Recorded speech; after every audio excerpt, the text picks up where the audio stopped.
You will find your work for the week, obviously. Hey. Okay, good. All right, it's recording. All right, so if you go to your weekly schedule, you'll find all your stuff for the week. There is some stuff on Tuesday and Thursday. So dual credit kids, there is some stuff that we tackled a little bit yesterday, and we are going to start an activity today and finish it tomorrow. So just be aware of that there is some Tuesday, Thursday stuff going on in here.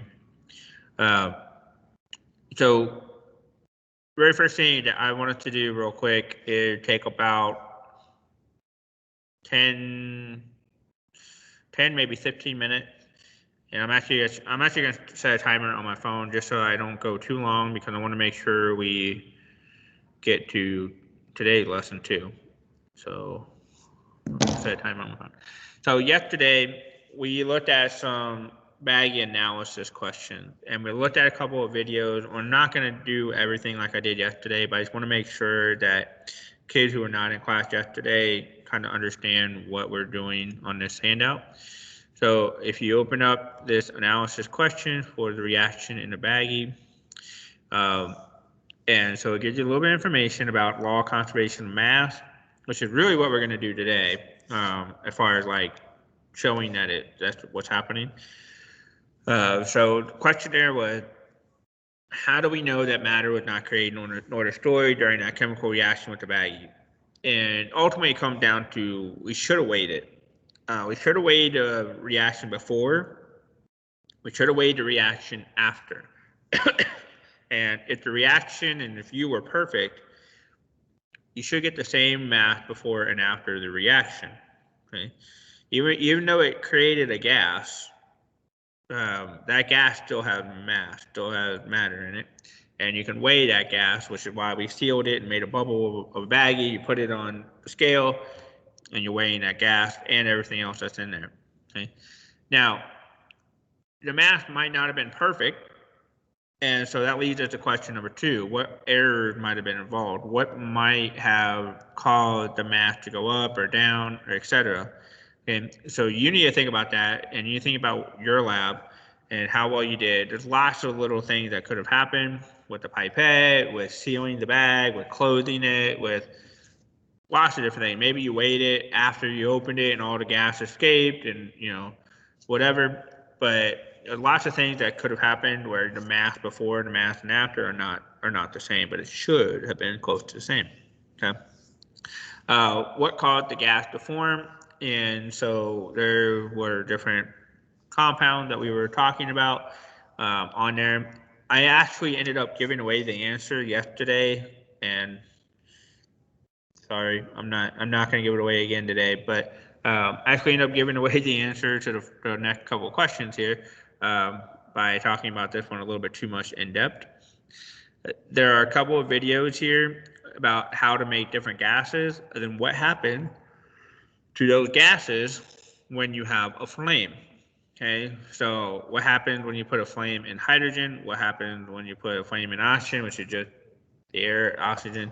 And then what happens when you put a flame in carbon dioxide? What happens to the flame? Okay, so there are 3 videos we'll watch here. They'll take a couple of minutes, but they're all pretty short. Okay, on there. Then on this question here, the question is, what gas did we produce in the reaction? So there are 3 gases here. What gas did we make in the reaction? What is your claim? Claim is just going to be one sentence. This is the gas that we made in the reaction. Done. Okay, that's your answer. Okay. The evidence is, how do you know that that is the gas that you made? And again, I'm not going to try to give away the answer here, but then the reasoning here is, how did that evidence prove that it was that gas? Okay, so what's the science behind that? So, for example, if a particular gas is explosive, well, the reasoning is that this particular gas is explosive. I saw an explosion with the evidence, and therefore I think the answer is this. Right? So this gas is explosive. I witnessed an explosion.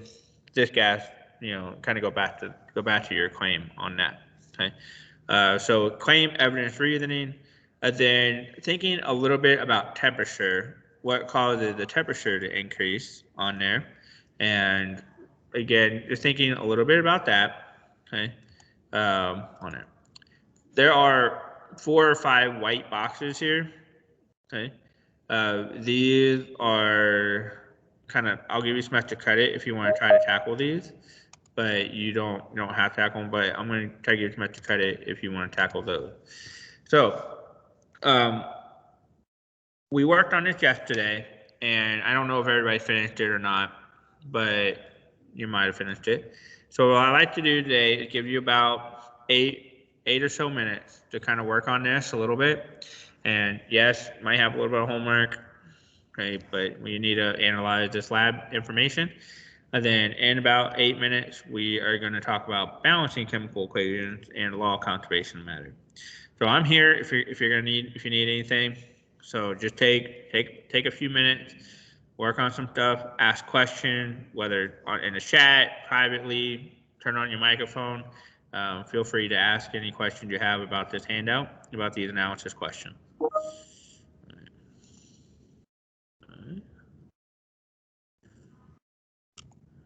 Yeah, I didn't even know you were here, Nick.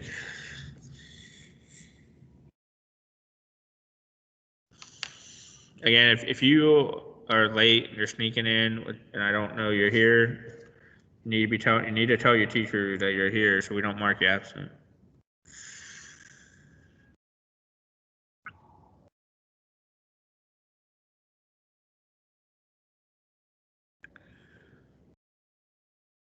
I need to stop sharing so I can fix my attendance.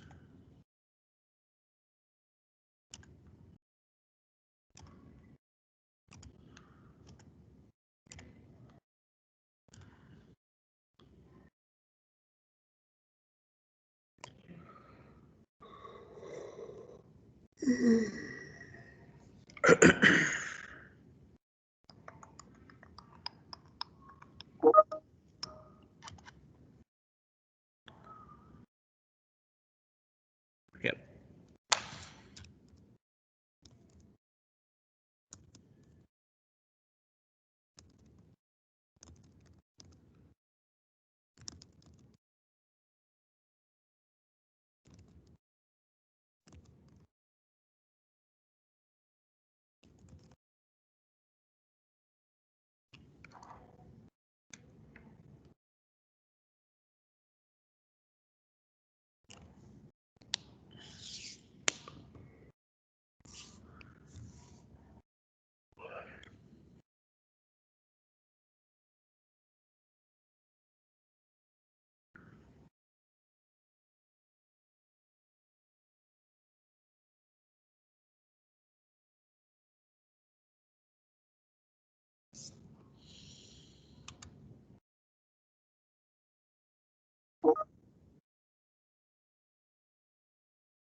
All right. I'm going to change my mind a little bit. There's really no way for you to answer that extra credit question. So do me a favor. Answer all the questions above this line. So it's just the first page. Answer all the questions above that first line, and I'll give you full credit for this worksheet. There's no way for you to answer this stuff here. I'm sitting here reading it. So everything above that line, I'll give you full credit.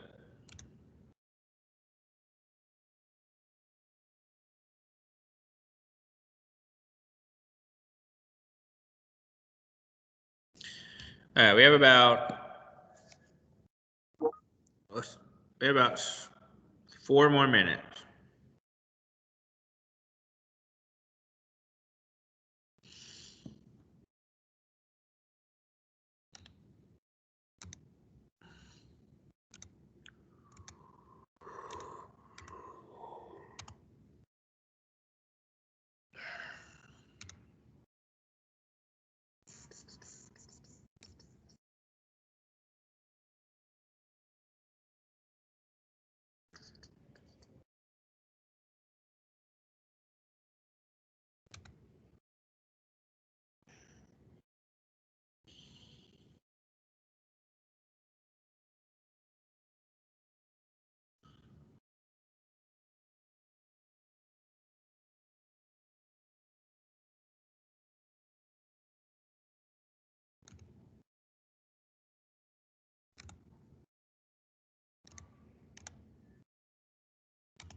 All right, so my alarm's about to go off here.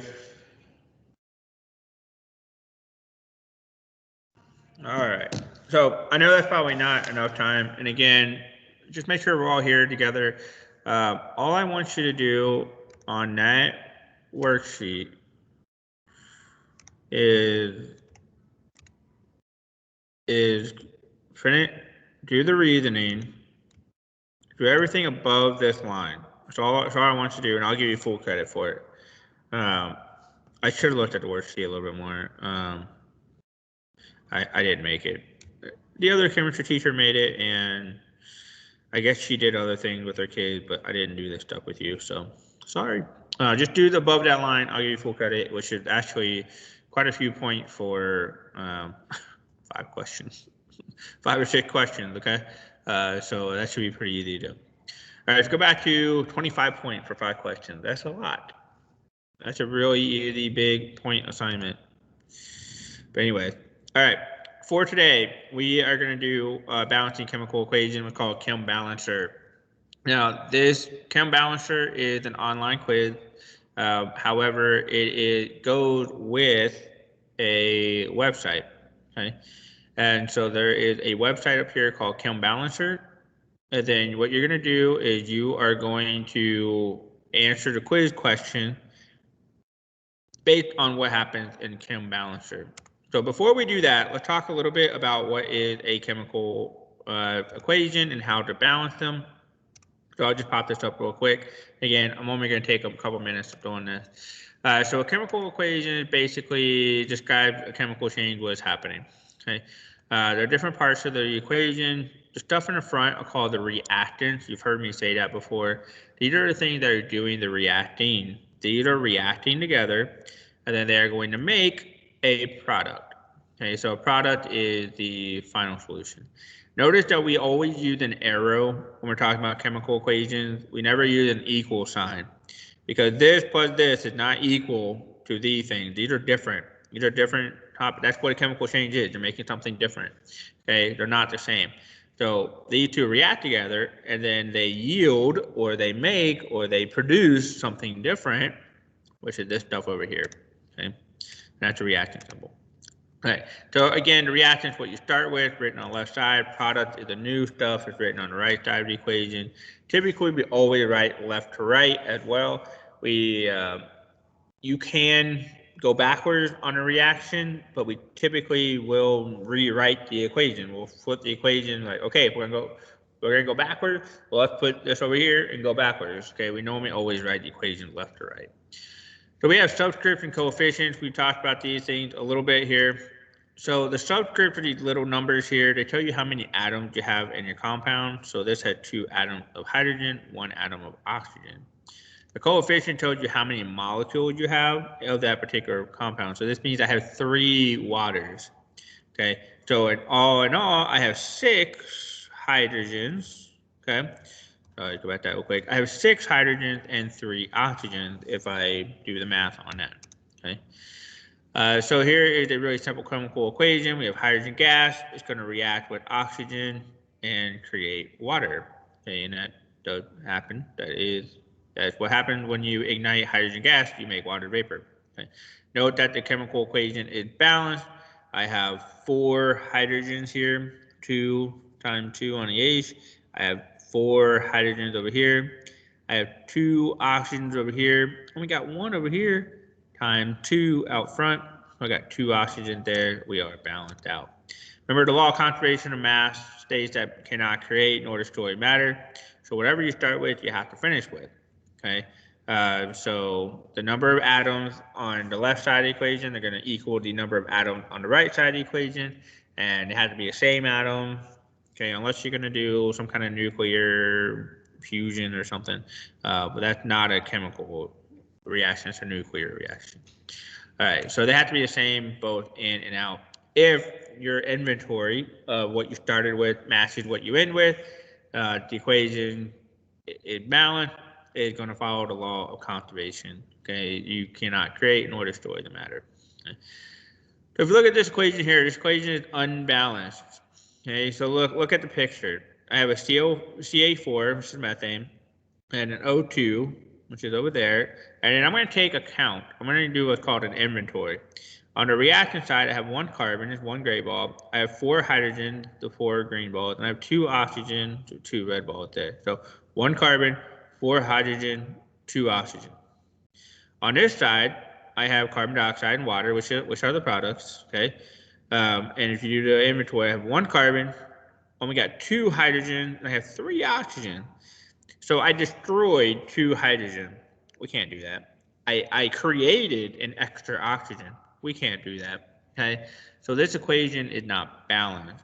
We need to try to balance the equation by putting the same ingredients on left and right. Now I cannot just throw an extra oxygen in there because I have 3 of them. I have 2 of them. I can't just throw one in. Okay. You have to add coefficients here in order to double, triple, quadruple, whatever your ingredients that you have. This is like a cooking recipe. Okay. So I do have oxygen, but now I'm going to need 2 oxygen here. Okay. In order to balance this out. So the easiest thing to do first here is I have 1 carbon, 1 carbon. Okay. That's done. I don't need to do anything with that. I have 4 hydrogen, 2 hydrogen. So I can just multiply this hydrogen over here by 2. So I can put a 2 right here in front of this hydrogen, and that will give me 4 hydrogen. That will also change my number of oxygen now, though. Okay, so when I put a 2 in front of this hydrogen, I'm messing up my hydrogen count and my oxygen count. So when I put the 2 there, I have 2 oxygen now, because again, everything's going to get multiplied by that coefficient. So I have 2 oxygen plus 2 oxygen. I have 4 oxygens over here when I do that.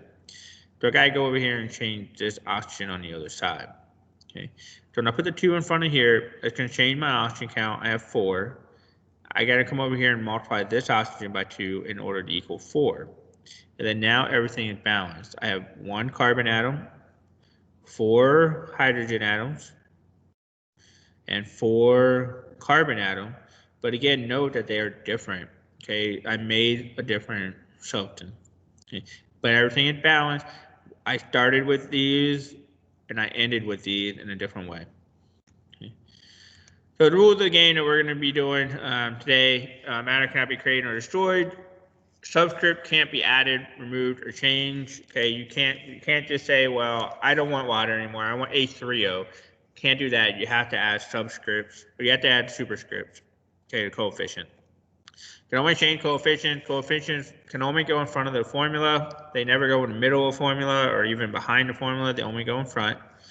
A few extra tips here. I always try to balance the big formulas first and save the little elements for last. The reason why is because little elements can be your extra little pieces to help you finish up at the end.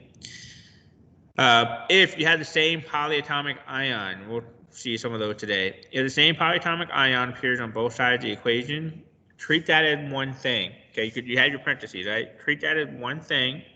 Okay, and then say, well, how many of these polyatomic ions do I need? Do I need 2, 3, 4? Okay, but treat them as one substance if they're on both sides of the equation. There is no particular way to balance chemical equations. So some equations are harder to balance than others. You might have to erase. You might have to try again. You might have to try a couple of different examples. So let's try this one real quick. Let's grab a piece of paper and pencil, and let's work on balancing this equation together. So take about 30 seconds and figure out how would you balance this equation.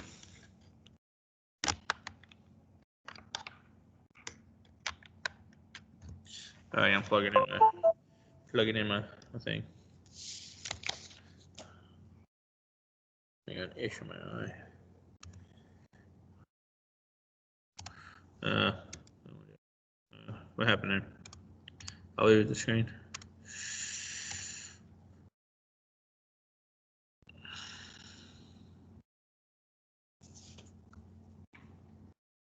Oh, I guess I gave away the answer there.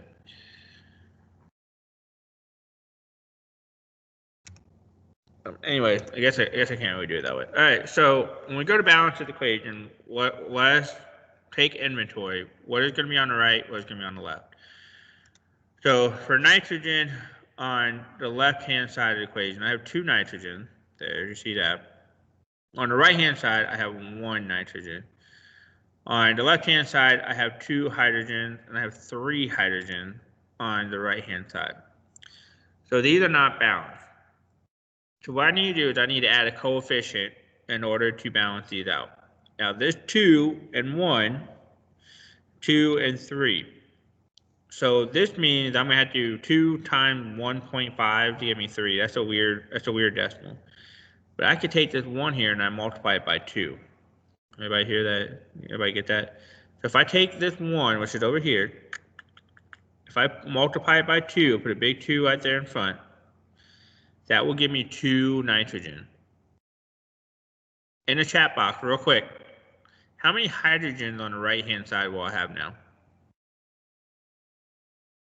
If I put a 2 in front, right there, how many hydrogen will I have on the right-hand side of the equation?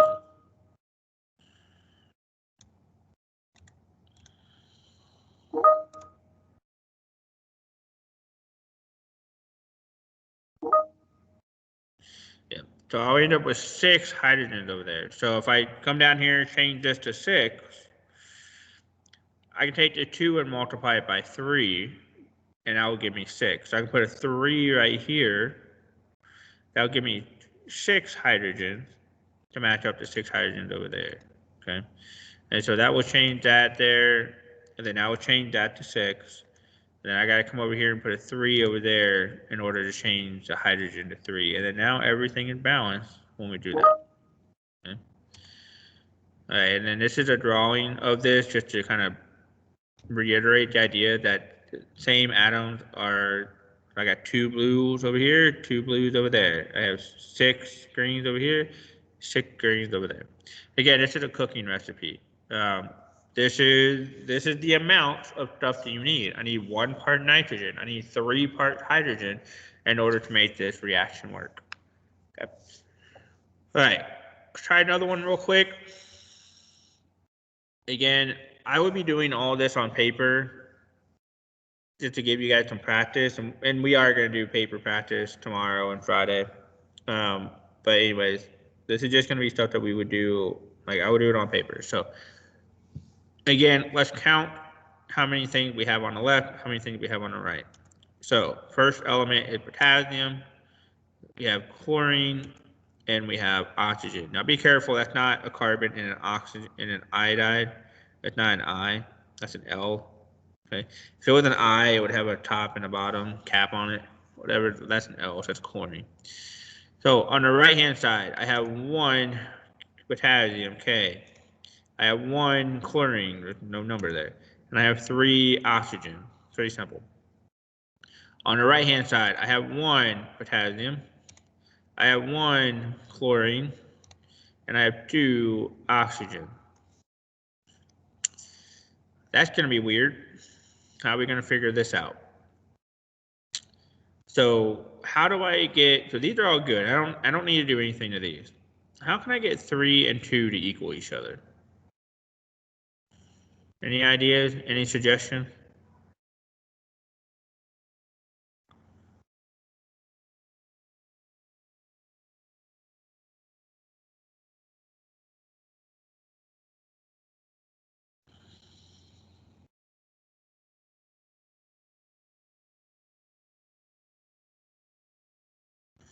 I mean, I could multiply by 1.5, but that'll mess up everything else.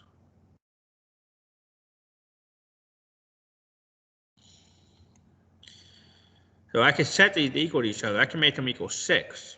So 3 times 2 will give me 6. And 2 times 3 will give me 6. And so I can set them equal to each other. That's also going to mess up my potassium and my chlorine. Now they got 2 because everything here is going to get 2. And I have 6. This oxygen over here now has 6. So the oxygens are good, easy enough. And then now this is an easy multiplier. Okay, I can just multiply 2 times 1 to give me 2 here. So I can take a 2 right here on that one. And then that will give me 2 potassium and 2 chlorine. Then that is a balanced chemical equation. Okay. All right, so I want to stop there. I think there's another one to do, but you can do a little practice problem there. I want to give you guys about 10 minutes to work on a chem balancer. So where is it? So if you go to the chem balancer, don't click. This is an advertisement. Don't click on that. Okay, you can either read the directions or you can start the game. When you start the game here, you're going to figure out how to balance it. But you have to put a number in one of the blanks. So if you look here, I have FE, FE. Well, they're the same. I have S and S. I have 1 everywhere. So I'm going to put a 1 in the blanks and see if it is balanced. All right, it says correct. It's balanced, right? So then we're going to go to the next one here. Okay, I have 2 H's, 2 CLs. I have 1 H and 1 CL. So I need to multiply this H by 2 in order to get 2 H's. But check that out. I also multiply my CL by 2. So these guys just need 1 each, 1 H2, 1 CL, 2 HCl. And then check and see if that is balanced on that. Again, you do need to put a number in one of the blanks, whether it's 1 or 2 or whatever. Okay. Now, I'm going to be honest, they are going to get increasingly a little bit harder as they go. I would be recording stuff on a piece of paper and keeping track of balancing chemical equations. And again, in person, we are going to be doing more of that, a lot of that. I'm going to be asking you to kind of show your work in the future. All right, that is our work for today. If you guys have any questions, please ask, especially during that chem balancer. It is a quiz activity, by the way, so I would have both assignments open at the same time, okay? So again, you have this right here. Type in what you typed in the work on the game, okay? So whatever you type in the game, type in here. Okay, so if I typed in 1, 1, 1, typed in 1, 1, 1 there. If I typed in 1, 1, 2, typed in 1, 1, 2 on that one, okay? So it is a game. You're going to type in what you get. What did you type in here? Into the quiz itself. Okay. Now you can retake that quiz. Well, let me double check, but pretty sure you can retake that quiz as many times as you need to in order to get a perfect score. I'm gonna allow multiple attempts until you get the highest score possible. And I'm going to save that so you guys can take that. So anyways, so you have this little quiz to take, which is these answers here. All right, if you have any questions, let me know. You got about 6 minutes. You can probably finish it in the next 10 or 15 minutes. We are going to work a little bit more on this tomorrow. So again, if you look at the weekly schedule, we are going to work on this a little bit tomorrow as well, okay? So don't worry if you don't finish it today.